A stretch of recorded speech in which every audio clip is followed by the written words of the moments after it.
और इस बीच गुना से भी बड़ी खबर। नेशनल हाईवे पर भीषण सड़क हादसा हुआ है। तेज रफ्तार कार ट्रक से टकरा गई। हादसे में 2 युवकों की मौके पर ही मौत हो गई, जबकि एक महिला की हालत गंभीर बताई जा रही है। गंभीर रूप से घायल है महिला।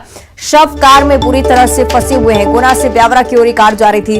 फिलहाल शवों की शिनाख्त नहीं हो पाई है। लगातार कोशिश की जा रही है कि शवों को बाहर निकाला जाए इस कार से। गुना से बड़ी जानकारी, जहां ये भीषण सड़क हादसा हुआ है। तस्वीरें इस हादसे की आपकी टीवी स्क्रीन पर।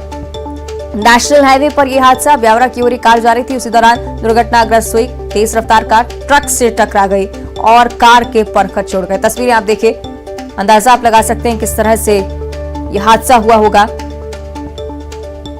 एक महिला की इस हादसे में गंभीर रूप से घायल हुई है महिला, जबकि 2 लोगों की मौत हो गई है। सहयोगी विजय हमारे साथ ज्यादा जानकारी के लिए जुड़ रहे हैं। विजय, क्या कुछ जानकारी इस हादसे पर? जी अवंतिका, मैं बताना चाहूंगा हमारे दर्शकों को कि अभी कुछ देर पहले की ही ये पूरी घटना है। विजयपुर थाना क्षेत्र के नेशनल हाईवे 46 पर ये पूरा हादसा सामने आया है। और प्रथम दृष्टया अभी तक अगर डॉक्टरों की माने तो करीबन 2 लोगों की इस पूरे हादसे में मौत हुई है और एक महिला जो है इस पूरे मामले में घायल बताई जा रही है, जिसको उपचार के लिए जिला अस्पताल गुना के लिए रेफर कर दिया गया है, जहां पर उसका उपचार चल रहा है। और ग्वालियर क्षेत्र के ये जो मृतक और घायल हैं सभी ग्वालियर क्षेत्र के बताए जा रहे हैं, जो ब्यावरा की ओर जा रहे थे किसी निजी कार्यक्रम में। फिलहाल पुलिस ने जो है शवों को निकाल कर पोस्टमार्टम के लिए भेज दिया गया है जिला अस्पताल, और व्यवस्था की जा रही है और परिजनों से भी संपर्क साधने का पुलिस प्रयास कर रही है, जिससे कि समय पर शवों को उनके परिजनों को सुपुर्द किया जा सके।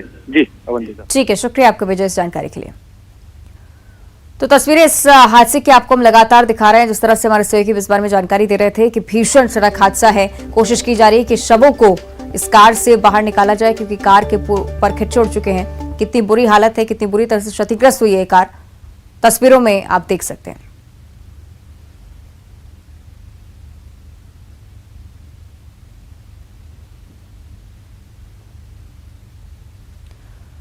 और चलिए अब आपको बागेश्वर धाम से जुड़ी खबर बताते हैं। महाराज धीरेन्द्र शास्त्री ने एक बयान जारी कर कहा है कि कुछ लोग सस्ती लोकप्रियता हासिल करने के लिए गलत फोटो और वीडियो सोशल मीडिया के जरिए सर्कुलेट कर रहे हैं, जो पूरी तरह से गलत है, निराधार है। ऐसा करने वालों के खिलाफ कानूनी कार्रवाई होनी चाहिए।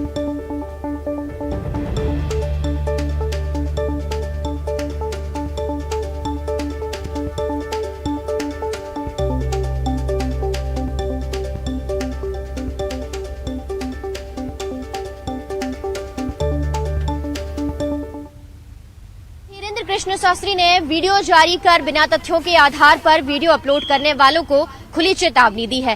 पंडित धीरेन्द्र कृष्ण शास्त्री ने कहा है कि कई बड़ी हस्तियों के साथ झूठे वीडियो सोशल मीडिया पर अपलोड किए जा रहे हैं। बिना तथ्यों के आधार पर जानकारी डाली जा रही है, जो लोगों को भ्रमित कर रही है। जो भी ऐसा काम कर रहे हैं वो अभी से संभल जाएं और ऐसे वीडियो को हटा लें, क्योंकि इनके खिलाफ कानूनी कार्रवाई की जाएगी। और पंडित धीरेन्द्र कृष्ण शास्त्री ने लोगों से ऐसे लोगों को सावधान रहने की बात भी कही है, और वही कहा है कि ऐसे लोगों को अब बॉयकॉट भी किया जाएगा। ये भी कहा कि जब सनातन की बात आती है तो झूठे भ्रम फैलाए जाते हैं, लोगों को भ्रमित करने की कोशिश की जाती है, लेकिन अब ऐसे लोगों के खिलाफ कानूनी कार्रवाई की जाएगी। और इधर कांकेर के कोरर में तेज रफ्तार ट्रक की चपेट में आने से 7 स्कूली बच्चों की दर्दनाक मौत हो गई थी। हादसे के बाद से ही पूरा कोकर गांव शोक में डूबा हुआ है। गांव के ज्यादातर घरों में चूल्हे नहीं जले हैं। हादसे में बुरी तरह से जख्मी एक बच्चे और ऑटो ड्राइवर की हालत अभी भी गंभीर बनी हुई है। खुद मुख्यमंत्री भूपेश बघेल ने भी हादसे पर दुख जताते हुए घायलों के जल्द स्वस्थ होने की कामना की। उन्हें बेहतर इलाज देने के निर्देश दिए हैं। इधर 7 बच्चों की मौत के बाद से ही गाँव में भी व्यापारियों ने दुकानें बंद रखी हैं। दर्दनाक हादसे के बाद पूरे जिले में मातम पसरा हुआ है। इस वक्त हम वहां मौजूद हैं जहां पर कल एक बड़ा दुर्घटना हुआ, जिसमें 7 बच्चों की मौत हो गई। यहां पर आप देख सकते हैं कि किस तरीके से तेज रफ्तार ट्रक ने एक ऑटो को टक्कर मारी और उस टक्कर के चिन्ह जो है सड़क पर बने हुए हैं।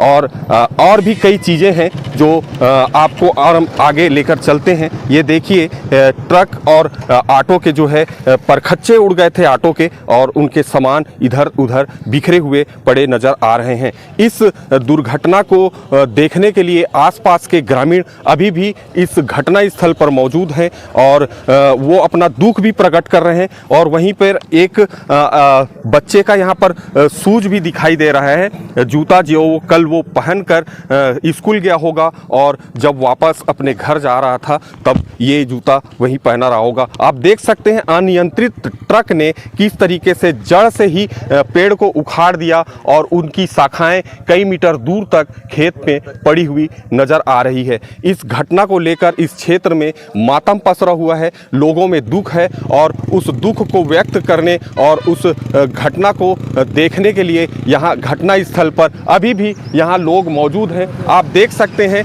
कि इस तरफ से जो है अपने स्कूल से बच्चे घर जा रहे थे, ये जो है कोरर से आती हुई सड़क और इस ओर से जो है एक तेज रफ्तार ट्रक जो है आ रही थी, वो जो है इसी जगह पर कल एक स्कूल से छात्रों से भरी हुई ऑटो को टक्कर मारी, जिसके बाद यहाँ पर घटना स्थल पर ही 5 छात्रों की मौत हो गई और जो 3 घायल छात्र थे उनको जिला अस्पताल ले जाया गया, जहां पर 2 छात्रों की मौत हो गई और एक जो छात्र है वो जो घायल है जिसे रायपुर रिफ़र किया गया है। साथ ही जो है एक ऑटो चालक है वो भी गंभीर घायल है, उसे भी रायपुर में भर्ती कराया गया है। तो आप देख सकते हैं किस तरीके से ये जो है लोग यहाँ पर आ रहे हैं, अपने दुख को प्रकट कर रहे हैं और पूरे ज़िले में इस घटना को लेकर मातम पसरा हुआ है। खेम नारायण शर्मा, न्यूज़ 18 कांकेर। तो कांकेर में हुए दर्दनाक हादसे से हमने और ट्रैफिक विभाग ने कितना सबक सीखा, उसकी तस्वीर भी सामने आई है। रायपुर में स्कूल जाने वाले बच्चों को ऑटो ड्राइवर ठूस कर बिठा रहे हैं, फिर तेज रफ्तार में उनको स्कूल पहुंचाने की कोशिश कर रहे हैं। ऐसे में हमेशा ही हादसों का अंदेशा बना रहता है। बताकर नहीं आते, लेकिन हादसों से जरूर सबक लेना चाहिए। कांकेर के कोरर में 7 बच्चों की मौत हुई है और आप देख सकते हैं ये राजधानी रायपुर की तस्वीर है। किस तरह से तस्वीर है, ऑटो में बच्चों को ठूस कर लाया जा रहा है और आप देखिए स्कूल प्रबंधन है, शिक्षा विभाग है, यातायात विभाग है, इन जो लापरवाही को अभी भी नज़रअंदाज किए हुए हैं। आप देख सकते हैं एक ऑटो में किस तरह से बच्चों को लाया जा रहा है। सुरक्षा जो मानक है उसका बिल्कुल भी ख्याल नहीं रखा गया है। तो ये कहा जा सकता है कि यहाँ भी किसी तरह के अप्रिय घटना ना हो, दुर्घटना ना हो, तो उसको लेकर के बिल्कुल स्कूल प्रबंधन और तमाम लोगों को जो है इसकी सावधानी बरतनी चाहिए। आप देख सकते हैं कि एक ऑटो में 1, 2, 4 बच्चे नहीं बल्कि 1 दर्जन से अधिक बच्चे हैं जो एक एक करके उतर रहे हैं और स्कूल जाएंगे। अभिभावक को भी इसको ध्यान देना होगा और जब बच्चे स्कूल की ओर जाते हैं तो हर कोई चाहता है कि उसका बच्चा सुरक्षित घर पहुंचे, लेकिन इस तरह से अगर कोई लापरवाही करेगा तो स्वाभाविक है कि कभी न कभी अप्रिय घटना घटित हो सकती है। और ये कहा जा सकता है बड़ी बड़ी स्कूल हैं, स्कूल बस का संचालन नहीं होता है, लोग चंद पैसों के लिए इस तरह से बच्चों को ठूस कर ऑटो में भेजते हैं और नतीजा ये होता है कि एक लापरवाही की वजह से बच्चों की जान चली जाती है। 7 बच्चों की मौत अभी कोई भूल भी नहीं सकता। इतनी दर्दनाक हादसे में 7 बच्चों की जान गई है, लेकिन राजधानी रायपुर में लापरवाही लगातार सामने आ रही है। कैमरा पर्सन राजेंद्र चौधरी के साथ युगल तिवारी, न्यूज़ 18 रायपुर, छत्तीसगढ़। और मध्य प्रदेश के ऊर्जा मंत्री ने एक बार फिर से साफ कर दिया है कि जिस किसी पर बिजली विभाग का बकाया होगा उसकी वसूली की जाएगी, साथ ही बड़े बकायेदारों पर शिकंजा कसने के लिए उनकी बिजली भी काटी जाएगी। तो वहीं जिन उपभोक्ताओं ने बिजली बिल चुका दिया है उनके घरों की बिजली अफसर किसी भी हालत में नहीं काटेंगे। ऊर्जा मंत्री प्रद्युम्न सिंह तोमर ने ग्वालियर में मीडिया से बातचीत की और उसी दौरान ये बड़ी बातें कही। उन्होंने ये भी कहा कि हमारी सरकार गरीबों को, किसानों को जो योजनाएं दे रही है उसे आगे भी जारी रखा जाएगा और लोगों को भी उसमें सहयोग करना पड़ेगा।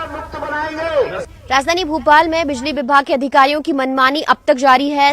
1 हफ्ते का वक्त बीत चुका है, लेकिन बिजली नगर में अब तक बिजली वापस नहीं लौटी है। जो डीपी निकालने की कार्रवाई की गई थी वो अब तक वापस डीपी यहां पर नहीं लगाई गई है और लोग बीते 1 हफ्ते से अंधेरे में रहने को मजबूर हैं। लोगों का यही कहना है कि जिन लोगों ने बिजली के बिल भर दिए हैं उनके घरों में डीपी लगाकर कनेक्शन जोड़ दिया जाए, लेकिन अगर ये कार्रवाई सही है तो जिन्होंने बिजली के बिल नहीं भरे हैं उनके घरों से कनेक्शन काटा जाए। यहाँ पर स्कूल भी है, बच्चों की पढ़ाई प्रभावित हो रही है, घरों में सारा कामकाज भी प्रभावित हो रहा है और 1 हफ्ते से लोग पानी के लिए बहुत ज्यादा परेशान हो रहे हैं। दूसरी तरफ ऊर्जा मंत्री का कहना है कि सभी के साथ न्याय होगा, किसी के साथ अन्याय नहीं होगा और जिन लोगों ने बिजली का बिल नहीं भरा है उनके कनेक्शन काटे जाएंगे। लेकिन इस आदेश का पालन कहीं होते हुए नजर नहीं आ रहा है, क्योंकि जिन लोगों ने बिजली के बिल भर दिए हैं उनके घरों पे अभी तक बिजली के जो कनेक्शन है वापस से नहीं किए गए हैं और लोगों की परेशानियां अब लगातार बढ़ रही हैं और लोगों का आक्रोश भी लगातार बढ़ता जा रहा है। कैमरामैन दीपक कुमार के साथ रंजना दुबे, न्यूज 18 भोपाल। मनेंद्रगढ़ में बाघ के आतंक का खतरा भी खत्म नहीं हुआ था कि गरियाबंद में तेंदुए ने घर में घुसकर 7 बकरियों को मौत के घाट उतार दिया। गनीमत ये रही कि जिस वक्त तेंदुए ने बकरियों को अपना शिकार बनाया उस वक्त घर में कोई शख्स मौजूद नहीं था। इधर वन विभाग की टीम ने तेंदुए को पकड़ने के लिए यहां पिंजरा लगाने की बात कही है, तो वहीं गांव वालों को भी अलर्ट कर दिया है।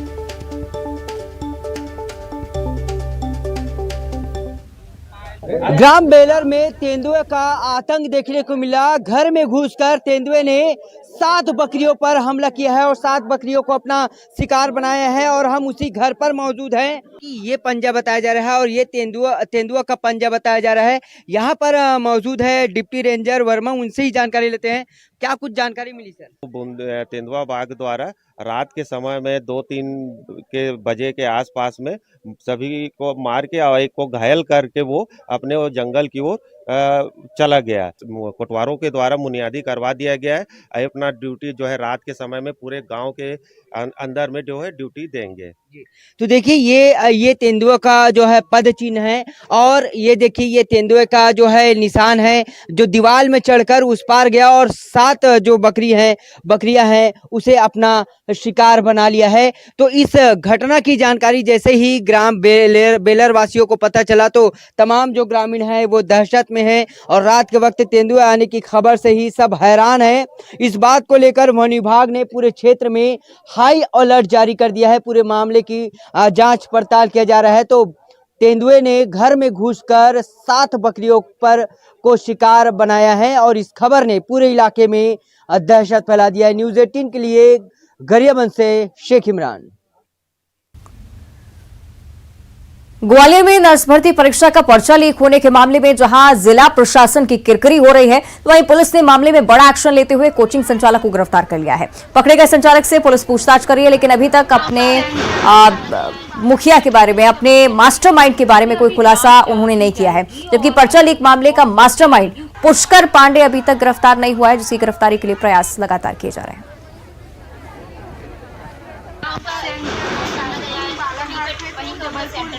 इसमें अभी जांच की जाएगी और जो भी ग्वालियर पुलिस के हत्थे चढ़ी पर्चा लीक गैंग से लगातार नए खुलासे हो रहे हैं। इन्हीं खुलासों के आधार पर पुलिस ने ग्वालियर के एक कोचिंग संचालक को हिरासत में लेकर पूछताछ की है। दरअसल इस कोचिंग संचालक ने 15 लाख रुपए में पेपर लीक गैंग से पेपर का सौदा किया था। इससे पूछताछ के बाद ये भी खुलासा होगा कि आखिरकार ग्वालियर में और कौन लोग इस पर्चा लीक गैंग से जुड़े हुए थे। साथ ही पुलिस ने इस मामले के मास्टरमाइंड पुष्कर पांडे को पकड़ने के लिए कवायद तेज कर दी है। ग्वालियर पुलिस की करीब 22 टीमें देश के अलग अलग राज्यों में पुष्कर पांडे की गिरफ्तारी के लिए प्रयास कर रही है।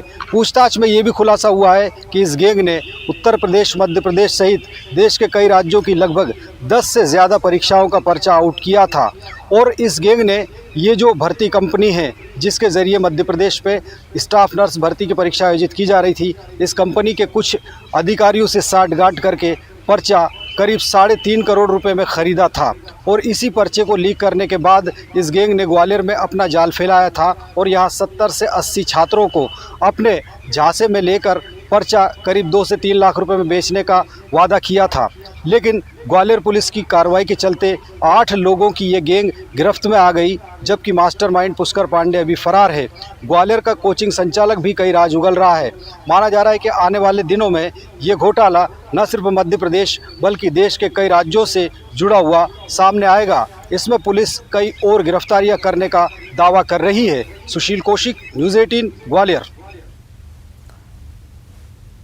कानून व्यवस्था को चाक चौबंद करने के लिए छत्तीसगढ़ के बलरामपुर जिले में लगातार जहां पुलिस कॉम्बिंग ऑपरेशन चला रही है, तो वहीं गुंडे बदमाशों में कानून के प्रति खौफ पैदा करने के लिए लगातार गश्त भी की जा रही है। दरअसल सरगुजा आईजी ने एसपी को निर्देश दिए हैं कि वो जिले में जितने भी गुंडे बदमाश हैं, वारंटी हैं, उनको गिरफ्तार कर जेल भेजें। जिसके बाद एसपी ने सख्त रुख अख्तियार करते हुए बड़ा ऑपरेशन चलाया, जिसके तहत अब तक 205 बदमाशों की गिरफ्तारी हुई।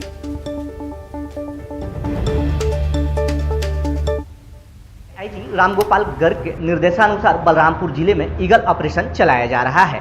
ईगल ऑपरेशन में पुलिस को लगातार बड़ी सफलता मिल रही है। पुलिस अधीक्षक मोहित गर्ग ने मामले की जानकारी देते हुए बताया कि सरगुजा संभाग के आईजी के निर्देशानुसार यह कार्रवाई चल रही है, जिसमें 64 स्थायी वारंटी एवं 241 गिरफ्तारी वारंटी के फरार आरोपी को पुलिस ने धर दबोचा है। उन्होंने यह बताया कि अब सभी आरोपी लंबे समय से फरार चल रहे थे, जिसको ईगल ऑपरेशन के तहत गिरफ्तार कर जेल भेज दिया है। उन्होंने कहा कि लगातार फरार आरोपियों की पत्तासाजी की जा रही है, उनकी गिरफ्तारी के लिए अभियान चलाए जा रहे हैं पुलिस को, जिसमें लगातार बड़ी सफलता मिल रही है। उन्होंने यह भी कहा कि अब तक जो सफलता मिली है वो जनवरी माह में है, जिसमें 64 स्थायी वारंटी के फरार आरोपी, 241 गिरफ्तारी वारंटी के फरार आरोपी को पुलिस ने धर दबोचा है, जिन्हें जेल दाखिल कर दिया है। उन्होंने कहा कि ये सभी आरोपी लंबे समय से नक्सल मामले, लूटपाट, चोरी एवं अन्य गंभीर मामलों में लंबे समय से फरार चल रहे थे, जिन्हें पुलिस ने धर दबोचा है और उन्हें अब जेल भेज दिया है। उन्होंने यह भी बताया कि और भी जो शेष बचे हुए आरोपी हैं, उनकी भी गिरफ्तारी के लिए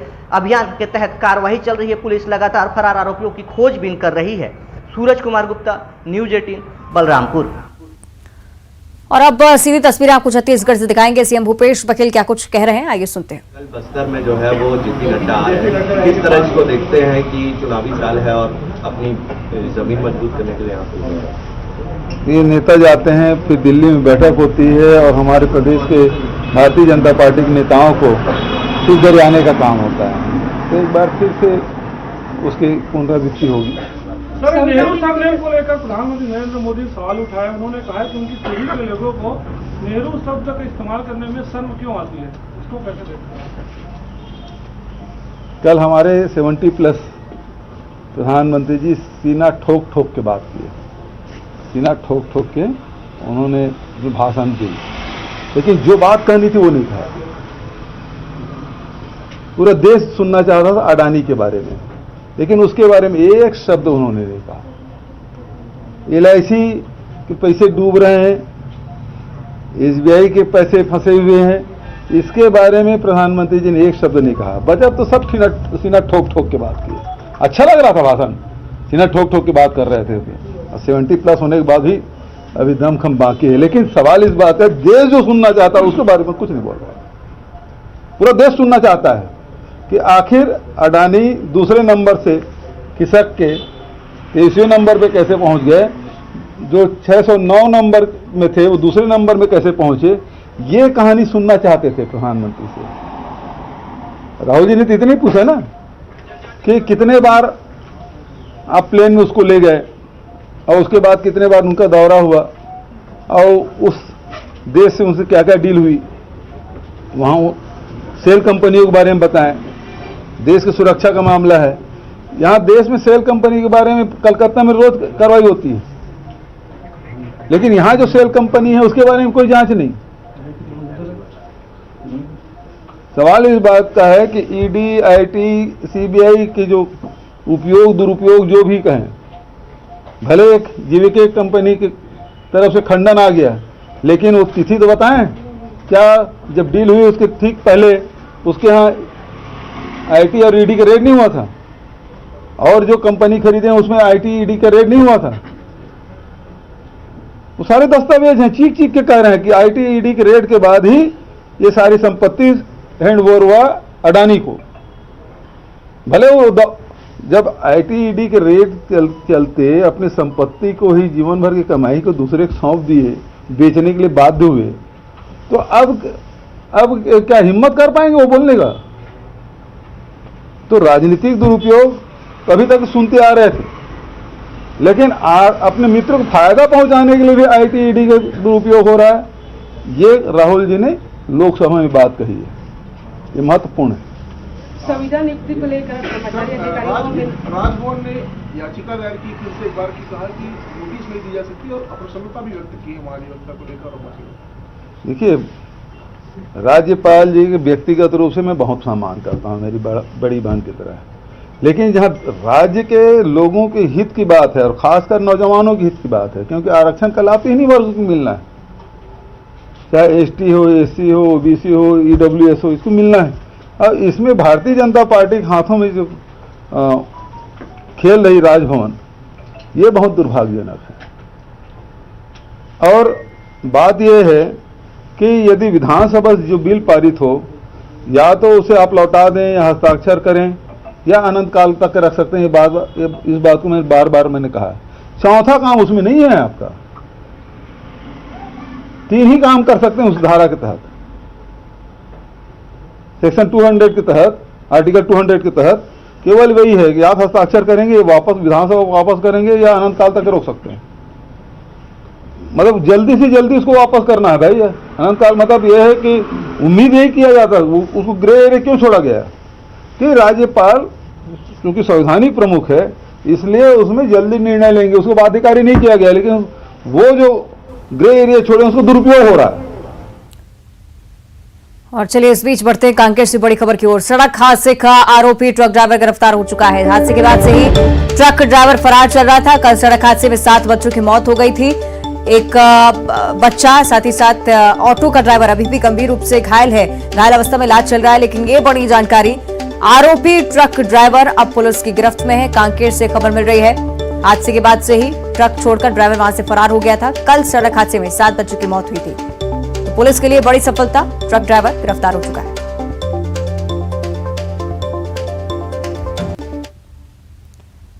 और ग्वालियर से अगली बड़ी जानकारी, नेता प्रतिपक्ष का कलेक्टर के वीडियो पर आपत्ति का होना सामने आया है, जहां डॉक्टर गोविंद सिंह ने पन्ना कलेक्टर के खिलाफ केस दर्ज करने की मांग की है। पन्ना कलेक्टर को सरकार का एजेंट बताया। उन्होंने कहा कि कांग्रेस सरकार बनने पर ऐसे अफसरों को ठीक करेंगे।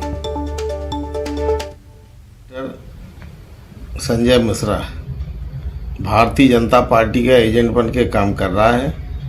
खुलेआम 25 वर्ष तक भारतीय जनता पार्टी के सरकार को समर्थन देना, प्रचार करना का निर्देश कार्यकर्ताओं को, आम जनता को व सरकारी अधिकारी कर्मचारी दे रहा है।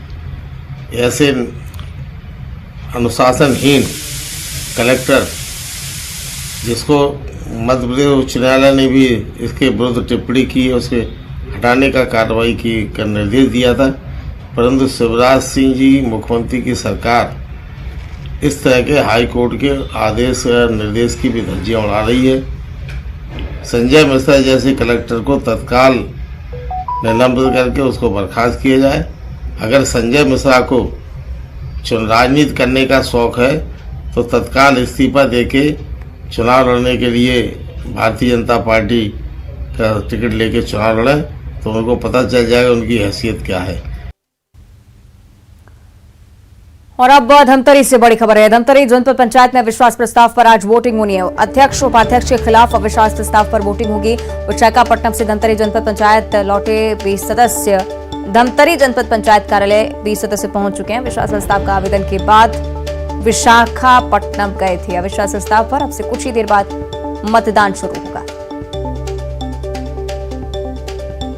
तो धमतरी से बड़ी जानकारी, अध्यक्ष और उपाध्यक्ष के खिलाफ अविश्वास प्रस्ताव लाया गया था। विशाखापट्टनम से 20 सदस्य पहुंच चुके हैं धमतरी। अब से कुछ ही देर बाद मतदान की प्रक्रिया यहां पर शुरू होगी। अविश्वास प्रस्ताव लाने के बाद ही 20 सदस्य विशाखापट्टनम चले गए थे, वहां से वापस लौट आए हैं।